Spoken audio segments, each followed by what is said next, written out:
Selamat datang di channel Puakaso. Hari ini kita kupas teka-teki Jepang.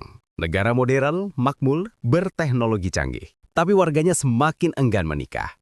Ya, kamu tidak salah dengar. Jepang mengalami fenomena generasi anti nikah. Kenapa bisa begitu? Apakah cinta sudah kalah sama karir? Atau biaya hidup yang bikin dompet alergi? Yuk kita bongkar dengan santai. Tenang, bahasanya serius tapi tidak bikin stres. Karena nikah aja udah cukup stres. Jepang dahulu menjunjung tinggi pernikahan dan keluarga. Namun sekarang, banyak orang lebih memilih hidup sendiri. Prinsipnya sederhana. Daripada ribut sama pasangan tiap pagi, mending berdebat sama mesin tiket kereta. Lucu, tapi ada benarnya.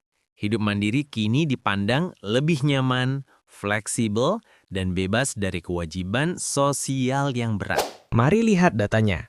Pada 2023, Jepang mencatat hanya 489.281 pernikahan. Angka terendah dalam 90 tahun dan pertama kalinya jatuh di bawah 500.000. Bayangkan sebuah negara besar, tapi jumlah orang yang mau menikah semakin sedikit. Seperti kursi kosong di festival cinta yang tidak diminati lagi. Kelahiran bayi pun ikut merosot.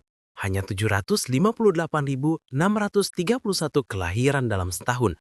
Angka terendah sepanjang sejarah pencatatan pemerintah. Seolah-olah bayi juga ikut berkata, nantilah saya lahir. Dunia lagi mahal. Tapi ini bukan lelucon. Ini krisis demografi nyata. Survei terhadap 3.935 orang lajang Jepang menunjukkan hanya 46% yang masih berniat menikah.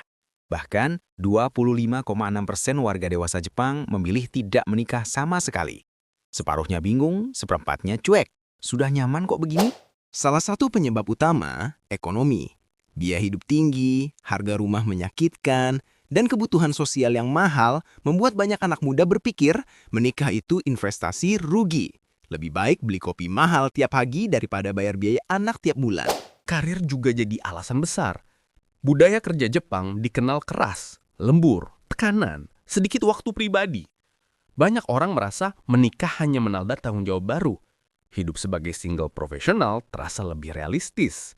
Kalau lembur sampai malam, setidaknya tidak ada yang menunggu sambil marah. Fakta lain, lebih dari 53% pria dan 53,8% wanita Jepang belum pernah pacaran. Jadi kalau kamu single, santai. Kamu masih lebih pro daripada mereka. Rendahnya pengalaman hubungan membuat komitmen terasa asing, bahkan menakutkan. Hanya sekitar 29% pria dan 26% wanita punya pasangan.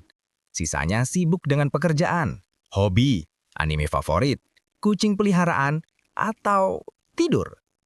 Hidup tanpa pasangan terasa lebih efisien, minim drama, dan bisa libur tanpa izin pasangan. Nikmat bukan? Banyak yang melihat pernikahan sebagai rugi sosial. Tanggung jawab besar, biaya besar, dan risiko emosional tinggi. Di kepala mereka muncul pertanyaan, kenapa menikah kalau Netflix, hobi, dan dompet bebas sudah cukup membuat hidup bahagia? Pemerintah Jepang waspada. Dengan populasi menua cepat, generasi muda menurun, dan tenaga kerja berkurang, Jepang khawatir masa depan ekonominya terguncang.